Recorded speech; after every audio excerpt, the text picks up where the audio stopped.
Peer পদ্ধতিতে হইতে হইবে সংসদ নির্বাচন, হইতে হইবে লেভেল প্লেইং ফিল্ড নিশ্চিতকরণ।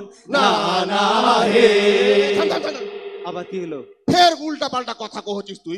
আমি ফের কি উল্টা কথা কইলু কও তো? আমি নির্বাচনে কিসের পিয়ার মোহাব্বত বে? থামো থামো থামো, তুই পিয়ার কহলি কেন বে? আমি পিয়ার মোহাব্বতে পিয়ার কহিনি, এটা হলো পিআর মানে প্রপোর্শনেট রিপ্রেজেন্টেশন। মানে হলো কি, ধরো এই যে এত গালা মানুষ আসছে সারা দেশ থেকে, এই যে সবাই যেটা ভোট দিবে, ভোটের তো একটা টোটাল সংখ্যা হবে, সর্বমোট যারা বেশি ভোট পাবে সংসদে আর বেশি আসন হবে। আচ্ছা আচ্ছা শুন শুন শুন, ফের কি কইছিস? খেলা হবে খেলা হবে কইছিস কেন? ফের ওই ফিল্ডে যাবি বলে এই একজনা খেলতে যায় কিন্তু নিজে খেলা শেষ করে ওপারে চলে গেছে। খেলারি করে যদি কেউ খেলতে চাহে, মুসলমান বাঁশের লাঠি তৈরি করো। শুনো শুনো, এটা হলো ওই পিয়ার। আর খেলার কথা যেটা কইন, ওই যে মহারাজপুরের ফিল্ডের হাটে ওইটা মাঠ আছে না, মাঠে যখন খেলা হয় তো খেলার আগে ওই যে উঁচা নিচে হয়ে থাকে, গোড়া থাকে, ওইগুলা সমান করে দেয়। আমি বুঝালেছি, মানে নির্বাচন হওয়ার আগে এরকম যেখানে গোড়া আছে বন্ধ করে দিতে হবে, যেটা উঁচা আছে সমান করে দিতে হবে। আমি বুঝালেছি, শুন, নির্বাচন কমিশনকে রেফারি হতে হবে।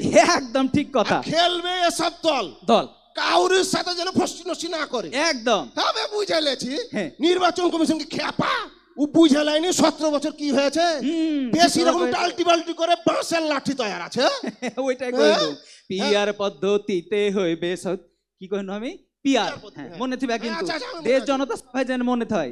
পিয়ার পদ্ধতিতে হইতে হইবে সংসদ নির্বাচন, হইতে হইবে লেভেল প্লেইং ফিল্ড নিশ্চিতকরণ।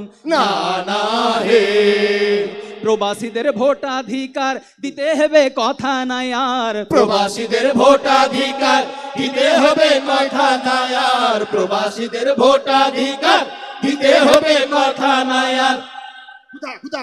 এটা ভালো কথা মনে করেছিস। আবার কি হবে? এ তোর ঘে পাড়ার ওই ধুমসি বেটি ছেলেটা মাঝে মধ্যে উল্টা পাল্টা কথা কহে কেন বে? আর কইও না আর কথা, ইয়াকেলি যে দেহাটাতে পড়ে গেল বে, হারি মান সম্মান থাকবে না মনে হচ্ছে একদম। আবে কি কইছে শুনছিস? টিভিতে এসে আগা করে কইছে যারা বাড়ির ভিটা মাটি বেচে, গরু বকরি মুরগির ডিম বেচে বিদেশে গেছে, এরা খালি টাকা ইনকাম করার বেলে মেশিন, এরা টাকা পাঠাইবে আর বহু বেটি বেলে বসে খাবে।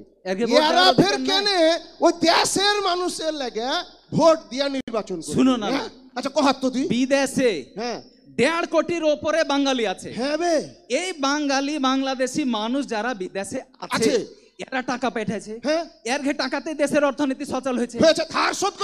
কতগুলা ঋণ ছিল দেশে, ঋণ গালা শোধ হয়েছে, আর ওরা কেবলে ভোট দিতে দিবে না। একটা কথা হলো এরকম কেন করছে এরা জি?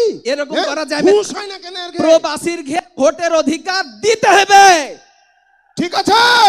প্রবাসীদের ভোটাধিকার দিতে হবে কথা নাই আর, প্রবাসীদের ভোটাধিকার দিতে হবে কথা নাই আর, প্রবাসীদের ভোটাধিকার দিতে হবে কথা নাই আর। দেশ ও জাতির কল্যাণে এক হওয়ার সময় এসেছে, দেশ ও জাতির কল্যাণে এক হওয়ার সময় এসেছে, দেশ ও জাতির কল্যাণে এক হওয়ার সময় এসেছে। হে নানা সোহরাওয়ার্দী উদ্যানে জামাতের জাতীয় সমাবেশ হয়েছে। না তাইলে এতক্ষণ হারা যে কথা গেলা কইনু, তার মানে কোনো বৈষম্য থাকা যাবে না। আমরা নতুন যে বাংলাদেশ স্বাধীন করেছি এখানে কোনো দুর্নীতি থাকবে না, কোনো চেতনার ব্যবস্থা হবে না। একটাই চেতনা, সেটা হলো বাংলাদেশ। বাংলাদেশ সারা নতুন করে গড়ব, ঠিক আছে? নতুন স্বাধীন বাংলাদেশে বৈষম্যের নাই কোনো ঠাই, সব ধরনের দুর্নীতির কবর হইবে বাংলায়।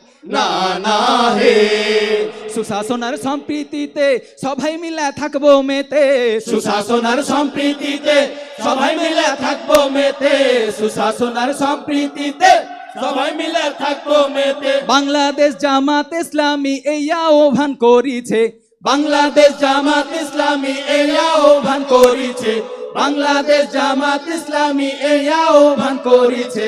হে নানা সোহরাওয়ার্দী উদ্যানে জামাতের জাতীয় সমাবেশ হয়েছে, নানা সোহরাওয়ার্দী উদ্যানে জামাতের জাতীয় সমাবেশ হচ্ছে। হ্যাঁ, সুন্দর হারগে ডাক্তার শফিকুর রহমান ডাইকেছে হারগে নানা। আর দেখ সব কিছু ত্যাগ করে দেশের বিভিন্ন প্রান্ত থেকে মানুষ যে ছুটে এসছে, একদম একটা হয়েছে, একটা হয়ে গেছে, একটাই স্বপ্ন। এখানে যে আহ্বান দেয়া হবে, এই আহ্বান, এই নির্দেশনা বুকের মধ্যে নিয়ে যায় বাংলাদেশের আনাচে কানাচে ছড়িয়ে দিয়ে নতুন করে একটা বাংলাদেশ গড়ব। ঠিক না? ঠিক আছে। এখানকার সব ঘোষণা, সব কথা বাংলাদেশের সব আনাচে কানাচে হারা ছড়িয়ে দিব। ঠিক আছে তো? সবাই ভালো থাকেন, সুস্থ থাকেন, হারগে লেগে দোয়া করেন। আসসালামু আলাইকুম।